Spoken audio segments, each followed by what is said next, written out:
Novels Changing the Way World Eats by Tenali Double Horse.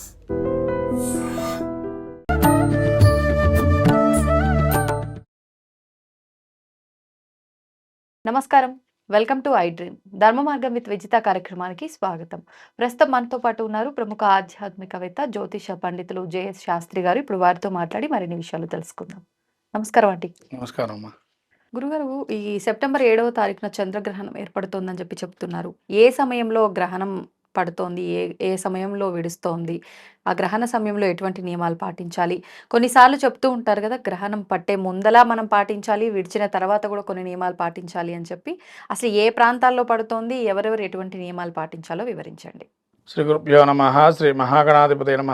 Shri Mahasaraswati నమ. హరి ఓం శ్రీమాత్రే నమ. ముఖ్యంగా మనకు 7వ తారీఖు చంద్రగ్రహణము. ఇది పౌర్ణమి రోజు మనకు గ్రహణం వస్తుంది చంద్రగ్రహణంగా. రాహుగ్రస్త చంద్రగ్రహణం అంటారు దీన్ని. మనకు కుంభరాశిలో సంచారం జరుగుతున్నటువంటి స్థితిలో శతభిష నక్షత్రము, పూర్వభద్ర నక్షత్రం ఒకటి మధ్యలో ఈ గ్రహణం ఏర్పడుతుంది.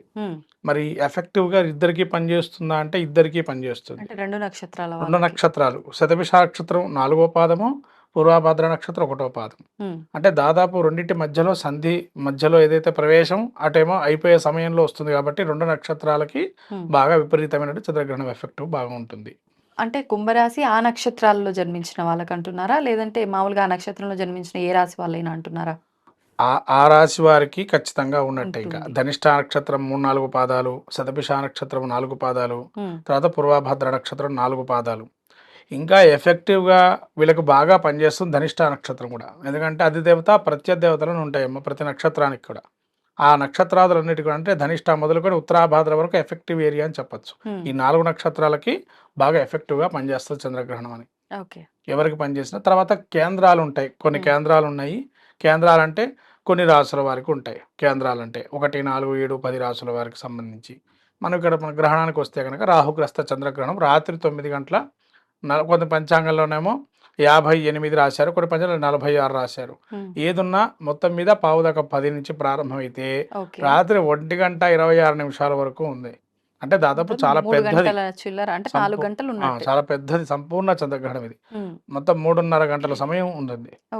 అయితే ఇటువంటి మహత్తరమైన పుణ్యకాలం కూడా చెప్పచ్చు. మంత్రోపదేశాలకు కానీ ఏదైనా మనం జపం చేసుకునే 10 రెట్లు ఫలితం వస్తుంది. గ్రహణ సమయంలో ఏదైనా మీరు ఒకసారి చేస్తే అది 10 రెట్ల ఫలితం వస్తుంది. ఇంకోటి, ఈ నక్షత్రాదుల వాళ్ళు ముఖ్యంగా ఇందాక చెప్పిన నక్షత్రాదుల వారు ఖచ్చితంగా బింబాన్ని చూడకూడదు, చంద్రబ్రహ్మ దర్శనం చేసుకోకూడదు. అయితే ఈ చంద్రగ్రహణము మనకు వచ్చే సమయం ఏదైతే చెప్పాం కాబట్టి ఆ సమయానికి ముందర అంటే 9:40కి మనం ప్రారంభమవుతున్నాగా స్నానం చేయాలి. పట్టు స్నానం, విడుపు స్నానం అనేది. విడుపు స్నానం 1:26 తర్వాత విడుపు స్నానం. మరి ఈ నక్షత్రం ఎఫెక్టివ్గా పనిచేసే వాళ్ళు ఎవరైతే ఉంటారో వాళ్ళు మళ్ళీ దానాది కార్యక్రమాలన్నీ కూడా నెక్స్ట్ రోజు మార్నింగ్ సూర్యోదయం తర్వాత చేసుకోవాలి. ఎందుకంటే ఆ రాత్రి సమయంలో ఎవరు ఇవ్వడం కుదరదు కాబట్టి నెక్స్ట్ మర్నాడు మనకు రాహుగ్రస్తంగా ఉంది కాబట్టి, రాహు సంబంధించిన గ్రహం కాబట్టి మినుములు గుండ్లు కానీ మినుములు కానీ ఎట్లయినా ఇవ్వచ్చు. అంటే పొట్టు లేకుండా. ఇక్కడ ఉన్న విషయం ఏంటంటే పొట్టుకి పొట్టు లేని వాటికి తేడా ఏంటండి అంటే, ఏదైనా ఒక దానం ఇస్తే ఆ దానం వాళ్ళు తీసుకున్న వాళ్ళు దాన్ని వినియోగించుకోవాలి. మీరు ఇప్పుడు ఇచ్చే దానం ఒకప్పుడు కాలంలో అయితే ఇసురుకునేవారు బ్రాహ్మణులు. ఇసురుకునేవారు, పప్పుని విసురుకొని దానికి ఏదన్నా ఆహార పదార్థంగా చేసుకునేవాళ్ళు. ఇప్పుడు ఇసురుకునేటువంటి కెపాసిటీ ఎవరికి లేదు, ఓపికలు కూడా లేవు. పరిస్థితుల్లో లేవు ఇప్పుడు ఆ పరిస్థితిలో లేరు. ఎవరైనా రెడీమేడ్గా అన్ని పనులు అయిపోవాలనే పరిస్థితిలో ఉంది. కాబట్టి 1/4 కిలో మినుములు తీసుకొని ఒక మినుమ గుండ్లు 1 కేజీ అలా తీసుకొని ఇస్తే కనుక పావులో ఇబ్బంది ఏం లేదు. అది మెయిన్ శాస్త్ర ప్రమాణంగా పావు తీసుకుంటాము. కేజీ పదార్థాన్ని ఇస్తే వాళ్ళు వాడుకుంటారు. తర్వాత చంద్రగ్రస్తం కదా, చంద్రుడు బియ్యం 1 కేజీ బియ్యం ఇవ్వాలి. తర్వాత నెయ్యి, చిన్న ప్యాకెట్ నెయ్యి, అసలు అయితే కాంసపాత్ర అంటారు. కాంసపాత్ర, తామ్రపాత్ర. కాంసపాత్ర అంటే ఏదైనా కంచుకలో పోసి నెయ్యిని పోసి కరిగినటువంటి నెయ్యిని, ఆ నెయ్యిలో ఈ చంద్రబింబము సర్పాన్ని పెట్టి పూజ చేసి దాని బింబాన్ని చూసి అప్పుడు బ్రాహ్మడికి దానం ఇవ్వాలి. ఇది శశాస్త్రీయమైనటువంటి చంద్రగ్రహణ దానం. ఇది ఇప్పుడు కాలంలో దానం ఎలా ఇస్తున్నారండి బయట అంటే, నెయ్యి ప్యాకెట్టు మామూలుగా ఇస్తున్నారు. అంటే తన ఒక బింబాన్ని చూడటం లేదు. అంటే బింబం మీరన్నట్టుగా చూడకుండా పాత్రలో వేసి అలా ఇవ్వట్లేదు. ఇవ్వట్లేదు, ప్యాకెట్గా ఇస్తున్నారు. అవును. సరే, కొద్దో గొప్ప వాళ్ళు చేసే దానం ఫలితం అనేది ఉంటుంది దానికి కూడా. ఎందుకంటే ప్యాకెట్ అంటే కనీసం ఆ నెయ్యి దానం చేసేవాడు కూడా చాలామంది ఉండరు. ధాన్యం ఇచ్చే సరిపోతుంది అనే పరిస్థితికి వచ్చింది. అవును. సరికి ధాన్యము, నెయ్యి ప్లస్ పాత్ర, ఏదైనా ఒక పాత్ర, తర్వాత చంద్రబింబం వెండిది, సర్పం వెండి బింబం, ఆ రెండు కలిపి వీటికి ధాన్యం మీద పెట్టి అప్పుడు బ్రాహ్మడికి సదక్షిణాసహితంగా ఆ యొక్క దానం ఇవ్వాలి. దీనికి పూర్వము అవకాశం ఉండేవారు, శక్తి ఉన్నవాళ్ళు, శతభిష నక్షత్రం వాళ్ళు కానీ, పూర్వభాద్ర నక్షత్రం కానీ, ధనిష్ట నక్షత్రం కానీ, ఉత్తరాభాద్ర నక్షత్రం వాళ్ళు జపం చేసుకోవటం మంచిది. అంటే నక్షత్ర జపం వాళ్ళ దగ్గరలో ఉన్న పురోహితులు పిలుచుకోవడము, వాళ్ళ ఆచార్యం బ్రహ్మలు ఎవరు ఉంటే వాళ్ళతోని జపం చేయించుకొని ఆ దానం ఇవ్వాలి. తర్వాత నెక్స్ట్ రోజు మీరు చెప్పినట్టుగా దానం ఎఫెక్ట్గా ఇంకా ఎక్కువ చేసుకునేవారు, అయ్యండి ఇది ఎఫెక్ట్ ఎప్పటిదాకా ఉంటుంది అంటే మళ్ళీ గ్రహణం పట్టేదాకా ఎఫెక్ట్ ఉంటుంది. ఇది ఎప్పుడైనా ఒక గ్రహణం పడితేనమ్మా మళ్ళీ ఇంకో గ్రహణం వచ్చేదాకా ఎఫెక్టివ్, అంటే మళ్ళీ చంద్రగ్రహణం వచ్చేదాకా వాళ్ళ మీద ఎఫెక్టివ్గా పనిచేస్తుంది అని అర్థం. ఒక గ్రహణము సంవత్సరం వరకు ప్రభావం చూపిస్తుంది. అట్లాంటిది మళ్ళీ చంద్రగ్రహణం ఎప్పుడైతే వస్తుందో అప్పటి వరకు వాళ్ళ మీద ప్రభావం ఉంటుంది అని అర్థం. కాబట్టి ఇది మనకు భారతదేశం ఎలా అయినా పాజిటివ్ అయినా సరే నెగిటివ్ అయినా సరేనా? అంతేనమ్మా, పాజిటివ్ అయినా నెగిటివ్ అయినా రెండు విధాలుగా. ఇప్పుడు మనం ఏదైనా రెండు మంచి చెడు రెండు చూస్తాం కాబట్టి రెండు ఫలితం ఉంటుంది, అలానే ఉంటుంది. అయితే మధ్యలో ఎక్కడైనా మనకు అంతరిక్షంలో అయితే చంద్రగ్రహం సూర్యగ్రహణం ఒకటే. ఎందుకంటే అంత భూచక్రం అంతా మనకు ఉండే ప్రపంచంలో కూడా సూర్యచంద్రులు ఒక్కసే. ఒక దగ్గర సూర్యోదయం అయితే ఇంకో దగ్గర సూర్యాస్తమయం అవుతుంది. కాబట్టి ఇక్కడ ఏంటంటే ఎఫెక్టివ్గా ప్రపంచంలో అన్ని దేశాలకు కూడా ఆ విధంగా ఎఫెక్టివ్గా పనిచేస్తుంది. మనకు కూడా గ్రహణం ఎవరైతే నక్షత్రాలు ఉంటే వాళ్ళకు కూడా అదే పనిచేస్తుంది. అయితే నక్షత్రం ఈ జపం చేసుకుని వాళ్ళు శక్తి లేని వాళ్ళు ఏం చేయాలండి, మరి మామూలుగా ఉండే వాళ్ళు ఏం చేసుకోవాలి ఇంకా అంటే, మిగతా రాసుల వారికి కూడా ఉంటుంది కదా అంటే, వాళ్ళు శుభ్రంగా దుర్గా సప్తశ్లోకి పారాయణం కానీ, ఖడ్గమాల స్తోత్రం కానీ మంచిగా స్నానం చేసుకొని దేవుడి దగ్గర దీపారాధన లాంటివి ఏవి చేయకుండా చేయాలి. గమనించాల్సిన విషయం అందరూ కూడా ఏంటంటే ఇక్కడ దీపము ఎటువంటివి ఏవి అవసరం ఉండదు. కానీ అండి ఇప్పుడు సాయంకాలం దీపారాధన చేసే వాళ్ళు ఉంటారు, ఆ దీపం అలా వెలుగుతూ ఉంటుంది కదా, ఉంటే పర్వాలేదు. మళ్ళీ మీరు ప్రత్యేకంగా ఆ టైంలో దీపారాధన చేయవసరం లేదు. ఉంటే పర్వాలేదండి, దాన్ని మనం ఏదో ఆర్పడం ఇలాంటివి ఏం చేయకూడదు. అది ఉన్నంతసేపు ఉంటుంది, అందులో మళ్ళీ నూనె నెయ్యి ఏం పోయకుండా అట్లే ఉంచాలి అంతే. ఎప్పటివరకు ఉంటే అంతవరకు ఉంచేసేసి స్తోత్ర పారాయణాలు, శక్తి ఉన్న వాళ్ళు లలితా సహస్రనామ స్తోత్రము, ఎందుకంటే విన్నా సరిపోతుంది, రాహుగ్రస్తం కదా, అందుకని అమ్మవారి శక్తి ఉపాసన చేస్తే మంచిది. ఇక్కడ రాహుగ్రస్తం అంటే అమ్మవారి శక్తి దుర్గాదేవి ఉపాసన బాగా పనికొస్తుంది. తర్వాత కాలభైరవ అష్టకం. ఈ కాలభైరవ అష్టకం దేనికండి ఇక్కడ అనంటే, శని వక్రగమనంలో ఉన్నాడు మనకు. శని వక్రగమనంలో ఉన్నాడు కాబట్టి కుంభరాశి ఎఫెక్ట్గా బాగా పనిచేస్తుందని చెప్పడం. అందుకని కాలభైరవాష్టకం కానీ, విష్ణు సహస్రనామం కానీ, తర్వాత 2 మంత్రోపదేశాలు ఉంటే మంత్రోపదేశం జపం చేస్తూనే ఉండొచ్చు అట్లానే, ఇబ్బంది లేకుండా. మీరు అన్నట్టు శ్లోకాలు ఎవరికైనా రాకపోతే, తెలుగు చదవడం రాకపోతే వినడం మంచిది. అట్లా వింటూ గనక స్తోత్రం చేసి సంఖ్య క్రమం పెట్టుకోండి. అక్కడ అయిపోగానే సంఖ్య పెట్టుకోండి. అట్లా 108 కానీ, 41 కానీ, 27 కానీ, అధమంగా 18. రాహు సంఖ్య 18. ఏది చేసినా కూడా అంటే లలిత చేసిన, విష్ణు చేసిన, ఏం చేసినా ఏ చేసిన దుర్గా సప్తశ్లోకి చేసిన 18, 27, 54, 108. ఓకే.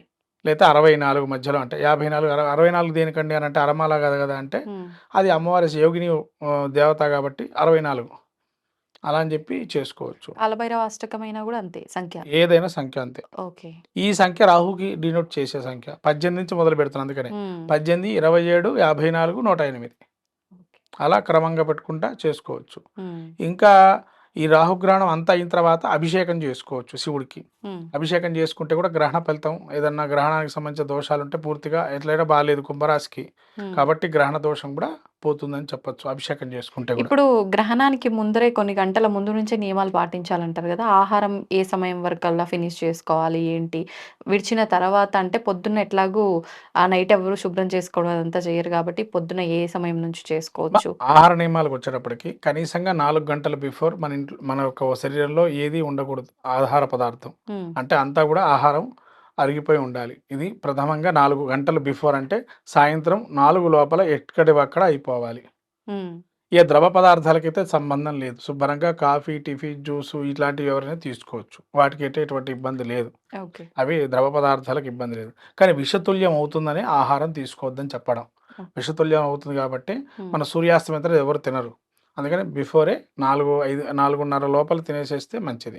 ఓకే. ఎవరైనా మధ్యాహ్నం చేసేవాళ్ళు కావచ్చు, రాత్రి భుజించేవాళ్ళు కావచ్చు, రాత్రి ద్రవాహారం తీసుకొని శయనించడం మంచిది. ఓకే. ద్రవాహారం అంటే మంచి ఘనంగా ఉండే ద్రవాహారం ఏంటో అవి తీసుకోవచ్చు. చాలా మంది వరకు మజ్జిగలో గట్టి పదార్థాలే ఉంటాయి.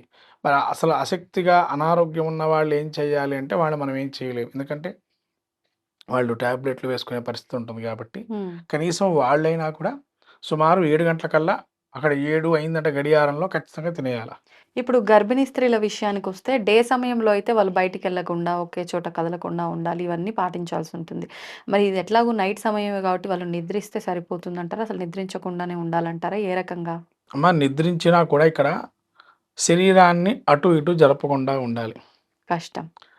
అందుకని ఒకరు ఖచ్చితంగా చూస్తుండాల.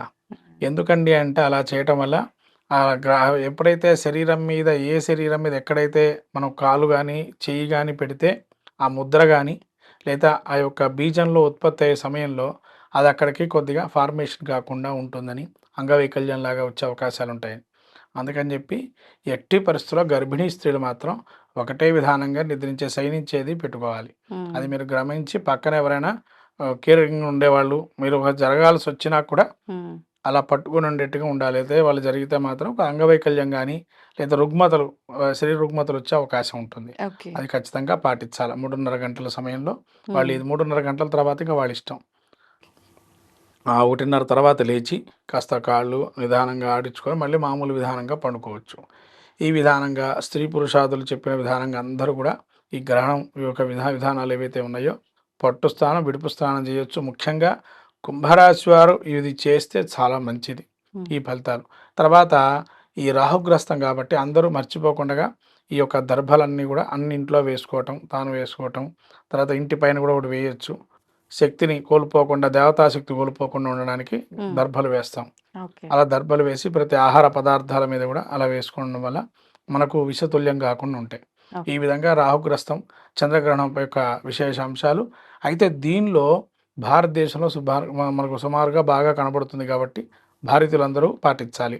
ఇది ఆస్ట్రేలియా, న్యూజిలాండ్ అట్లనే మనకు పెసిఫిక్ మహాసముద్రము చిన్న చిన్న దీవుల్లో కనబడుతుంది. ఇక అంతే తప్ప ఇంకెక్కడగా పెద్దగా లేదు ఇది. ఈ దేశాల వాళ్ళు దీన్ని పాటించాలి. మన భారతీయులు ఎక్కడున్నా కూడా ఈ చంద్రగ్రహణాన్ని కనీసం వాళ్ళకు కనబడితే పాటించండి, కనబడకపోతే పాటించని అవసరం లేదు. విధి విధానాలు వాళ్ళు చేసుకోవచ్చు. ఓకే, ధన్యవాదాలండి. నమస్కారం. And for more videos, please subscribe to iDream. Please subscribe to iDream. Please subscribe iDream. And please subscribe to iDream. For more videos, subscribe to iDream. please like, share and subscribe to the channel. Congratulations, iDream. Subscribe to iDream. Subscribe to iDream. So subscribe to iDream Media. iDream team andarki huge congratulations. Please subscribe iDream Media. Please subscribe to iDream. Subscribe iDream. Please subscribe to iDream. iDream అంటే నా కళల ఛానల్ను subscribe చేసుకున్న నోరు తిరుగుతలేదు, మీరైతే గంట గుర్తు కొట్టండి. For more such videos, please subscribe to iDream.